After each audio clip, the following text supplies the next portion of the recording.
Good morning class. Beta, as we were discussing illustration number 4 of net operating income theory, जिसमें हमने 2 parts किए थे बेटा, and I told you to do the part C. I think you would have done the part C. Part C था जिसके अंदर आपका date जो है वो 5 लाख रुपीज कर दिया गया था, राइट? 5 लाख रुपीज का कर दिया गया था. पहले हमने जो किया था फर्स्ट पार्ट में it was rupees 8 lakh, second part में it came out to rupees 10 lakh and third part में it came to rupees 5 lakh. तो इन केसेस में आपको वैल्यू ऑफ टोटल फर्म निकालनी थी और KE निकालना था सब केसेस में. तो मैं एक बार एक टेबल बना रही हूँ जिसके अंदर आपके सब एक बार मैं नोट कर रही हूँ. जब आप पार्ट सी कर लेंगे बेटा, ये उस टेबल उसके बाद आपने बनानी है. जब आपका क्वेश्चन आप कंप्लीट करने लगेंगे पार्ट सी करने के बाद, you have to make this table जैसे आपने फर्स्ट अप्रोच में भी बनाई थी अपनी, जिसमें आपको क्या करना है, यहाँ पर लिखना है आपने डेट, ओके. उसके बाद आपने लिखना है KE, KO and VT. KE, KO and VT. इस तरीके से आप टेबल बनाएंगे. पिछले वाले में शायद आपने सिर्फ KO और VT की बनाई होगी, इसके अंदर आप KE की भी बनाएंगे, ओके. तो सबसे पहला केस क्या था जिसमें हमारा डेट कितना था, 8 लाख रुपीज. दूसरा केस था जिसमें हमारा डेट हो गया 10 लाख रुपीज. और तीसरा केस है जिसमें हमारा डेट हो गया 5 लाख रुपीज, ओके. सबसे पहले क्या करें, KE नहीं, सबसे पहले KO तो was already given in the question, और जो कि कितना गिवन था आपको, 12%. क्वेश्चन नंबर इलस्ट्रेशन नंबर 4 की बात कर रही हूँ बेटा. तो इस वीडियो को देखने से पहले बेटा आपको इससे पिछली वीडियो में हमने क्या पढ़ा है वो क्लियर होना चाहिए, तभी आपको ये वीडियो समझ में आएगी. 12%, 12%, 12%. KO was same in all the cases, ठीक है. VT was also same in all the cases. कितनी वैल्यू निकली थी फॉर्म की, 12,50,000, ठीक है. 12,50,000, 12,50,000. चाहे डेट कितना भी था, सब में वैल्यू आपकी VT की निकली थी 12,50,000, 12,50,000 एंड 12,50,000. फॉर्म की वैल्यू भी सेम रही, ओवरऑल कॉस्ट ऑफ कैपिटल भी सेम रहा, बट एक चीज चेंज हुई, क्या, KE. जो मैंने आपको डायग्राम में भी समझाया था, सिर्फ KE चेंज होता है, KD भी सेम रहता है, KO भी सेम रहता है, और वैल्यू ऑफ टोटल फॉर्म भी सेम रहता है, ठीक है.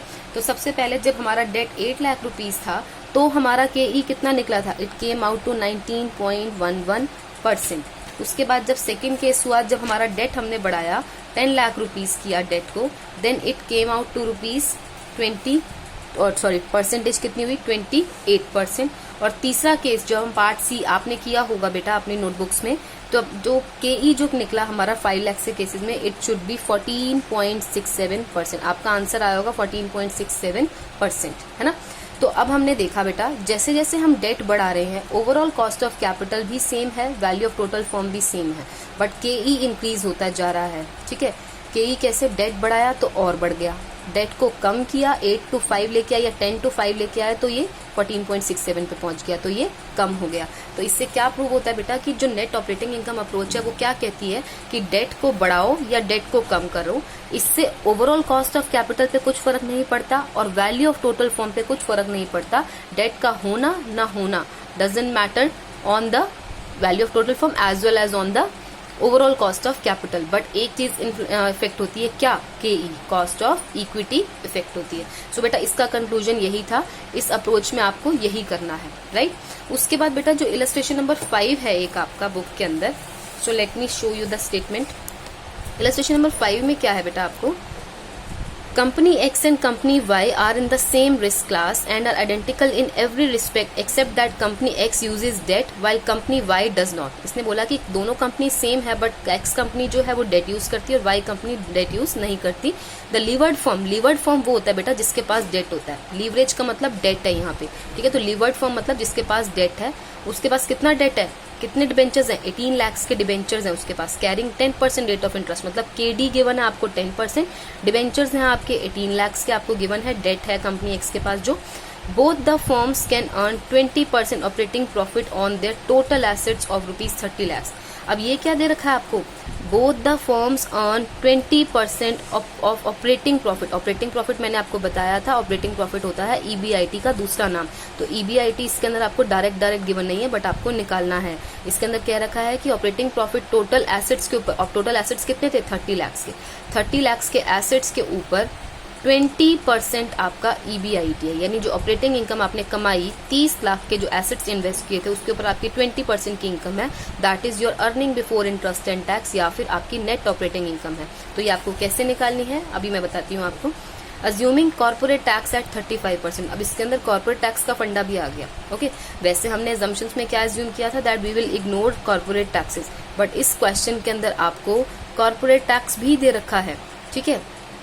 And equity capitalisation rate of 15% and for an all equity firm. और अगर ऑल इक्विटी फर्म मतलब KE दे रखी है आपको। ऑल इक्विटी कंपनी कौन सी है आपकी, जो कंपनी Y है वो ऑल इक्विटी कंपनी है, उसके लिए KE दे रखी है 15%। Calculate the value of 2 firms using net income approach. और दूसरी अप्रोच कौन सी है आपकी, net operating income approach. Net income approach और नेट ऑपरेटिंग इनकम अप्रोच के अकॉर्डिंगली आपको क्वेश्चन करना है। बट बेटा मैं आपको एक बात बता दूं, इसके अंदर पहली बात, नेट ऑपरेटिंग इनकम अप्रोच के अकॉर्डिंगली आप क्वेश्चन नहीं करेंगे, आप सिर्फ एक ही अप्रोच के अकॉर्डिंगली क्वेश्चन करेंगे, net income approach. You have to leave this approach, because अगर हम इस अप्रोच को यूज करते हैं, नेट ऑपरेटिंग इनकम अप्रोच को, इस सिचुएशन में जो हमें गिवन है, इसमें आपका जो है ना एक फॉर्मूला और है जो लर्न करने वाला है। सो आप अगर चाहें तो you can read it from the book. वो फॉर्मूला बेसिकली क्या है, एक फॉर्मूला और नया डिराइव हो गया इसके अंदर, जिसमें क्या था, टैक्स भी है ना, because tax is also given in it. तो EBIT into 1 minus T upon KE आपका जो है फॉर्मूला रहेगा, प्लस इसके साथ आपको इस तरीके से भी लिखना पड़ेगा। सो अगर आप चेक करना चाहें तो नेट ऑपरेटिंग इनकम के accordingly you can check from the book, otherwise you have to do this question only according to the net income approach. और नेट इनकम अप्रोच के लिए जब भी आप क्वेश्चन करेंगे ना बेटा, मैं आपको बता दूं, EBIT से क्वेश्चन स्टार्ट करेंगे। और EBIT कैसे निकालना है आपने, 30 लाख रुपीज जो दे रखे थे उसके ऊपर आप कितना परसेंट निकालोगे, 20%। 30 लाख का 20% comes out to rupees 6 lakh, जो आपका EBIT बन जाएगा। देखो EBIT कैसे निकाला, 20% ऑफ 30 लाख कितना आया, 6 लाख, है ना। तो 6 लाख फॉर्म X का और फॉर्म Y का दोनों का EBIT गिवन था। उसके बाद आप इसमें से इंटरेस्ट माइनस करते हो। इंटरेस्ट आपको क्वेश्चन में एक फॉर्म में माइनस होगा, दूसरे फॉर्म में माइनस नहीं होगा। फॉर्म X के पास तो इंटरेस्ट माइनस करना पड़ेगा, लेकिन फॉर्म Y में से नहीं करना पड़ेगा, क्योंकि form Y all equity form है। This is form Y, this is form X, this is form X and this is form Y। तो X जो है, X के अंदर आपको माइनस करना था 1,80,000, और वो कैसे निकाला आपने, जो आपकी इंटरेस्ट रेट गिवन थी वो कितनी गिवन थी क्वेश्चन के अंदर, देखिए interest rate was given as 10%, कितने के ऊपर, 18 लाख के ऊपर। 18 लाख का 10% कितना है, 1,80,000। तो 1,80,000 जो है यहाँ से हमने माइनस किया, फिर कितना आया आपका, 4,20,000 आपका यहाँ पे आ गया, लेकिन उसके अंदर आपका 6 लाख एज इट इज रहा, क्योंकि उसके अंदर इंटरेस्ट नहीं था। फिर हमने क्या करना है, अब आपके पास ये EBT आ गया, ये जो 4,20,000 है ना बेटा, ये क्या है आपका, दिस इज योर EBT, है ना, दिस इज योर EBT। ये दोनों आपके EBT निकल गए। अब EBT में से आपको क्या माइनस करना होता है, आप EBT में से टैक्सेस माइनस करेंगे। बट पहले वाले क्वेश्चंस में हम क्या कर रहे थे, EBT तक हम छोड़ देते थे, जो मैंने आपको फॉर्मूला बताया था EBT तक हम छोड़ देते थे। क्यों ऐसा करते थे, because this was the one of the part of our assumptions that we have to ignore corporate taxes. But इस क्वेश्चन में हमें टैक्स गिवन है तो हमें उसको लेना पड़ेगा। तो आप नेक्स्ट स्टेप पे भी क्वेश्चन पहुंचाएंगे, मतलब EBT में से अपना टैक्स भी माइनस करेंगे। इज दैट क्लियर, ठीक है। तो आप अगर नहीं कोई भी डाउट रहता है बेटा, you can ask me on the WhatsApp group. So इसके अंदर से हम क्या माइनस करेंगे, टैक्सेस भी माइनस कर रहे हैं। क्यों, because in this question we are given with the taxes. अब बेटा जब हमने KE निकालना है ना, तो KE के लिए हम फॉर्मूला जो EBT अपॉन VE करते थे ना, अब हम वो EBT नहीं लेंगे, अब हम ये वाला लेंगे, यानी कि जो माइनस करके 2,73,000 निकला ना, ठीक है ना, यानी EBT के बाद वाला अर्निंग आफ्टर टैक्स लेंगे, क्योंकि टैक्सेस गिवन है तो अर्निंग आफ्टर टैक्स करना पड़ेगा। यानी मैं आपको बताऊं कि जो हम फॉर्मूला करते थे ना बेटा, KE is equal to EBT upon VE multiplied by 100, जब हम ये वाला फॉर्मूला अप्लाई कर रहे थे। अब हमें ये फॉर्मूला अप्लाई नहीं करना है, we have to apply earning after tax. जब भी क्वेश्चन में टैक्सेस गिवन हो तो अर्निंग आफ्टर टैक्स लेना, अगर क्वेश्चन में टैक्सेस गिवन नहीं है तो हमें EBT से ही काम चलाना है, तो हमें EBT ही लेना है। बस इस क्वेश्चन में गिवन है तो हमें लेना पड़ेगा। ये this is the only one question in which taxes are given, तो आपको ये वाला पार्ट इसमें कंसिडर करना ही पड़ेगा। So class you will do question number 5 part A yourself, ठीक है। और कुछ भी कोई डाउट रहता है बेटा उसके अंदर, यू कैन आस्क मी। और ये क्वेश्चन जो है it will be done in the same way as you are doing the previous questions. जैसे आपने EBIT लिया, उसमें से इंटरेस्ट माइनस के जो तरीका फॉलो कर रहे थे, same way you have to follow in this question also. Okay, so this was the approach, net operating income approach. Now this approach is complete. From my next video I'll send you the traditional approach. Okay, thank you class.